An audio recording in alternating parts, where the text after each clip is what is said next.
Okay, I'm gonna have my co-conspirator come up as well. This is really cool. This was sort of a seed, and when I talked to Bob about it, and I figured, well, I'll give it a shot. I'll look at it.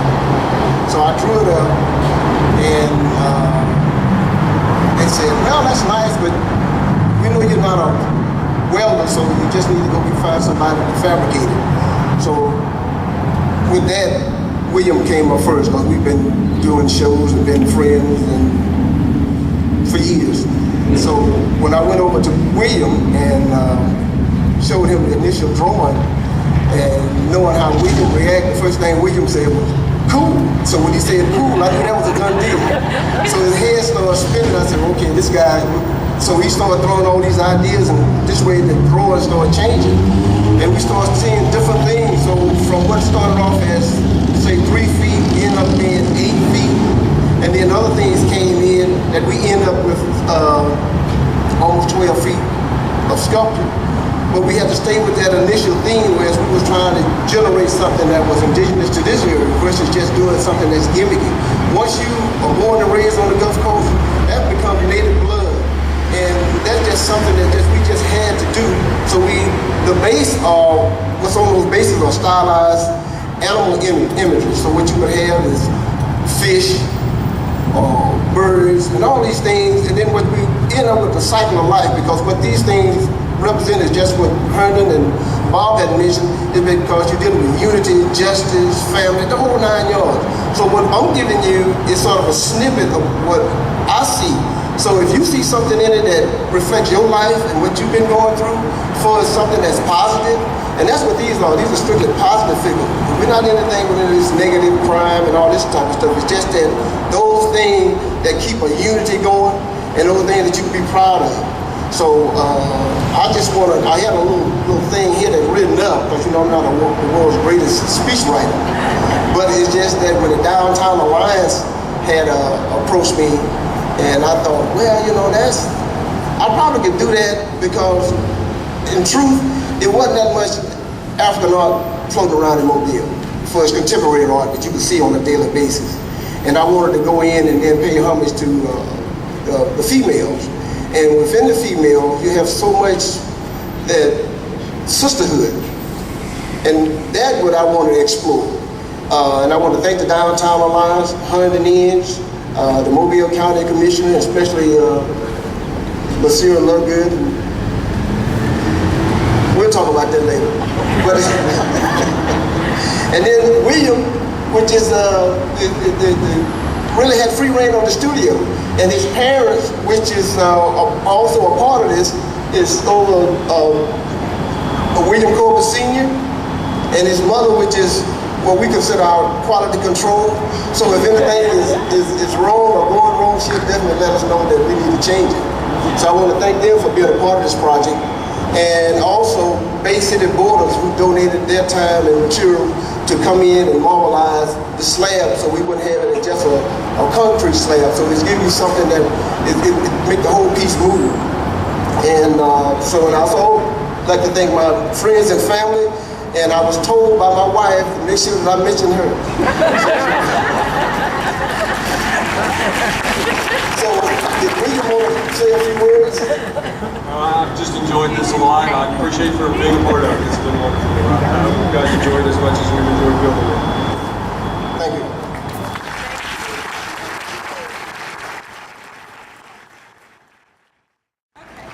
Okay, now we're going to do the unveiling. I'm going to ask Commissioner Lovegood, there you are, and Charles and Herndon, if y'all would come and pick a sister and unveil her.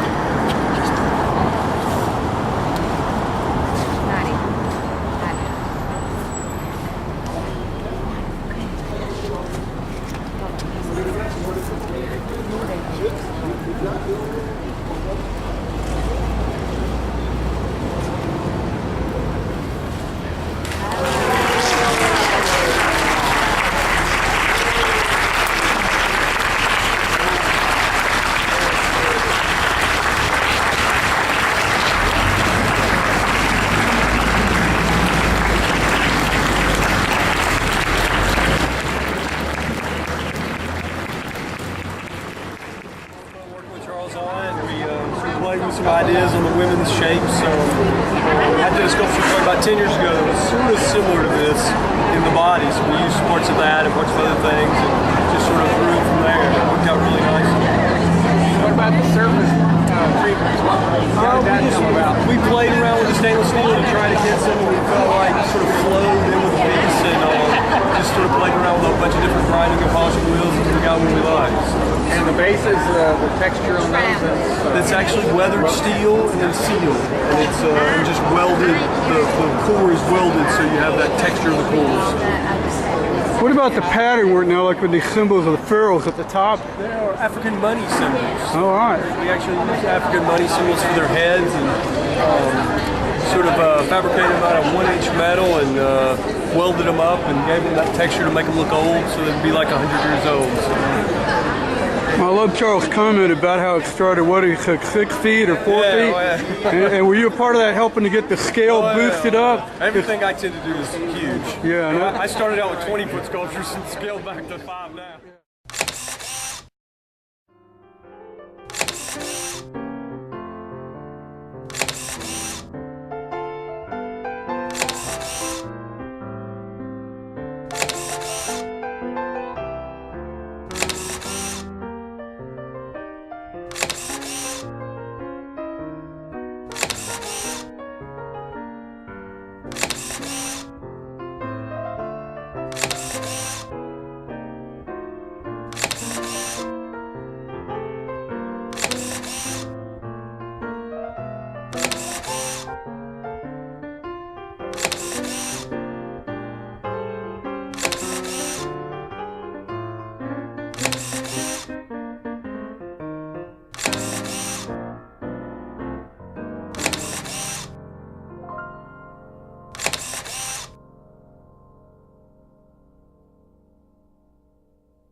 I wasn't even a rack, a bicycle rack wasn't nowhere even in the play, but I just wanted to do something more sculptural. And I had these African symbols in my head because I was studying those, and I figured, well, if I do something like that, that would stand out more so. Because I always wanted to do a public art piece, but that would really stand out, and that would give something more of a heritage piece in this town. So because we have, there's not that much African American images floating downtown. You know, so I figured that was something to play homage, especially where they had it placed, which was over between Government and Raw Street, and that was close to the City Museum, which was the Southern Market. So when I started looking at it, I said all this stuff started tying in, and I'm thinking, well, I could sort of play homage to black females. Getting sort of like a little, and this when the themes started coming in, you know, started playing in with the slave market, paying homage to that, and then when I went over to Iron Age Studio with William and pitched the idea to him, he came in with his perspective on how we could kind of, because in the beginning I was looking at him as just being flat in the front, and he was.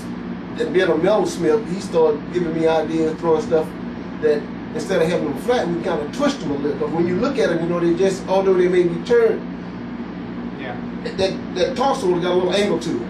So actually they had to study.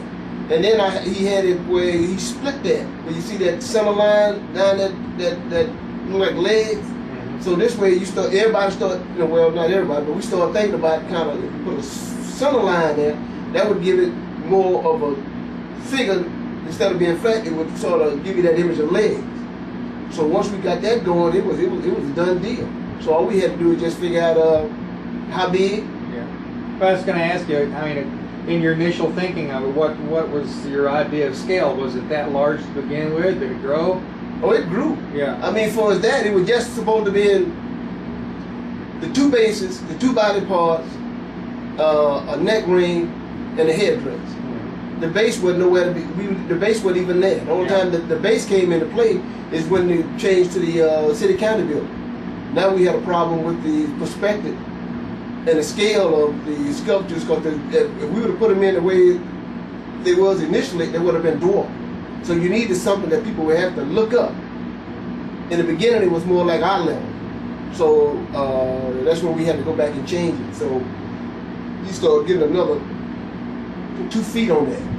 And doing that, I got to the problem that I'm saying, well, the base is going to be plain. But then knowing if you was going to have something that would in any kind of Afrocentric or African design, the whole unit got to be designed. You can't just have it plain. So going through my initial research, looking at different, let's say, African drums, I saw what you could do to stylized animals. So we took that drum image and made the bass out of it. And that came back to the Mobile Delta. We had already planned out for the headdresses to be adorned, because in the beginning they was flat. That way the guy cut them out, or the way he welded out, the welder thought that he had did a good job. He said, man, these are nice. I said, no, but you gotta make them look like they're jewelry, because when you look at them from the street level, from a distance, you just see the shape. But as you come up on them, you start seeing all these little decorative textures, and that's what I wanted. I want this thing like adornment, right. So we got to adorn this thing, which he did. Mm-hmm. It was nice. So when we added the bass to it, the bass couldn't be flat. We got to give this thing some type of ceremony. We got to have it coming from a culture. So we got to start putting these little. And since I'm the artist and William the fabricator, we can do whatever we want. So that's when we figured, well, let's pull from the Delta and put some of these stylized animals around, and this way you'll know that you got that they come from somewhere. So it was just a plan after a plan after a plan, but with those plans you got to sit there and make sure everything is tied together. So it wasn't this afterthought. It was that, okay, we got this building, I just can't stick these things there. It was more of a progression than an afterthought. Right. Yeah. So that's the thing you have to deal with the welding beads as texture on the bases and the headdresses. That would be part of the progression of the surface treatment. Right, because if you sit there and try to, the way I looked at it, even the design, you can only sketch out between 60 to 70% of it.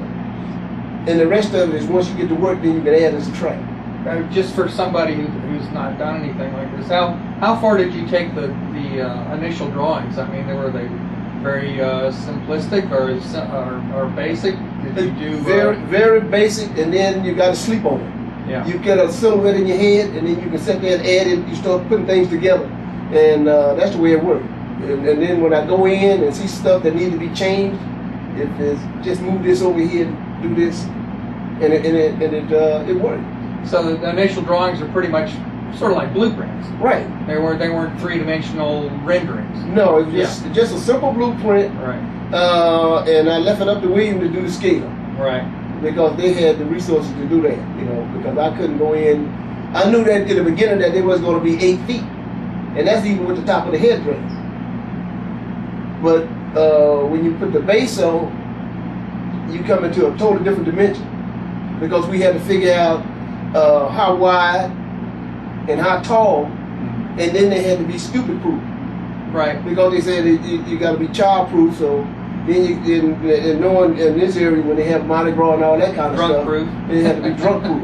So we couldn't have a situation where people could sit on it. Right. So we had to measure just enough to have enough stability, and that's when the father came into play. Mm-hmm. He could calculate this stuff to make sure wind resistance. Right. Then the engineer, you throw it over in his corner, and he sit there and he calculate this stuff on how to get the right angle. So hurricanes and all this. Now it's not to say they won't top over during a hurricane, but it's just within a 50, 60 miles an hour wind, it shouldn't be a problem. Yeah, because you got enough stability on that base and it's wide enough. So other than the artistic end of it, actually considering the engineering and fabrication, William almost was a collaborator at certain points in the process. Yeah, you had to be a collaborator, because that's why I went to him, because I knew that his skill level. He worked art shows. He had this artistic ability, and he had this work ethic. Versus me going in with somebody that I didn't know, and this way he could throw it back at me for us knowing something about art. I mean, a lot of guys can weld, but they can't design. You know, they could tack this and they could tack that and they can weld this together. But when it comes down to moving the metal around and being able to have my vision, if I said, do this, can we do this and move this over to here and put, no problem, because we one-on-one. Right. And the same, like I was telling at one point, what's 8 feet? You tell people it's going to be 8 or 10 feet, they can't perceive it. They have no idea what I'm talking about. So you have to take a tape measure, let them see how tall 6, 8, or 10 feet is, so they can say, oh, okay, I see now. Mm-hmm. So that kind of stuff. But when we talk, we pretty well on the same wavelength. And then I came in and said, well, to the backers that this man's a collaborator. I mean, I can't just go in there saying that he's a fabricator. I mean, with the time spent. Because of his past experience making art. Right. I've seen guys go out there and they use fabricators, but they do just what they're supposed to do. They just weld it together and that's it. And they still don't see the piece as art. They just say, well, that's welded. Right. So it was a plus on all sides. So that's why when we did the nameplates, he got a half of it and I got half of it. Mm-hmm. It didn't bother me. I mean, because it was when you collect, and we've been out there long enough that when we collaborate, everybody want to get equal billing. We don't roll like that. Because we got to live with each other. Well, how would you sum up the whole? That was a long experience, and the sculptures were put up and unveiled today. How would you summarize the whole experience from at this point? I mean, it turned out nice, better than I expected, but I'm not going for all that fanfare. You know, when you sit there and looking for people to critique, is there, and then let the public judge. So, but for us going through all that, yeah, it takes a lot out of it. Because once if I'm a part of my trade, when I do a piece, I'm through with it. That's my satisfaction. But to put something out and then somebody else got and think about it, when you have done it a long time, you don't need that. But when you have to go back to that, it seems more like being in college and looking for a grade. You gotta please a certain person or a certain group just to get the grade, and I don't need that. So you gotta have that little sense of that when you have those kind of dedications. It's like, wait a minute, I'll do it, and I'll just kind of bite my lip a little, but I'll go along with the program. But it's just that I'm just used to being in my own little world. And when you get out of that, I don't like to bring people in for the critique. Right. Well, speaking of critiques, after everyone left today after the unveiling ceremony, no one was around the sculpture, and the first person that walked down the large, wide walkway there stopped and asked Kurt and I, and this is a quote now, "What is this?" And it was sort of symbolic, I think, that one question was what today is for you is for that piece of sculpture. It's the beginning of a dialogue. Is that what is it? Well, somebody might see something, and once you get a dialogue, they may see something totally different. So as long as you get people talking, and public sculpture is 24 hours, and that's one of the main things, because it's not just that Afrocentric thing that I saw in the beginning. So you start putting all the women in, and that's why you come into that sisterhood. Mm-hmm. You know, men are men, women are women, and I know for a fact that women have gotten shortchanged at some time, because at some time in history there was queens that ruled armies and countries the whole 9 yards. And you get into this so-called civilized world, and you want to know what happened. You know, so this is just being true to self.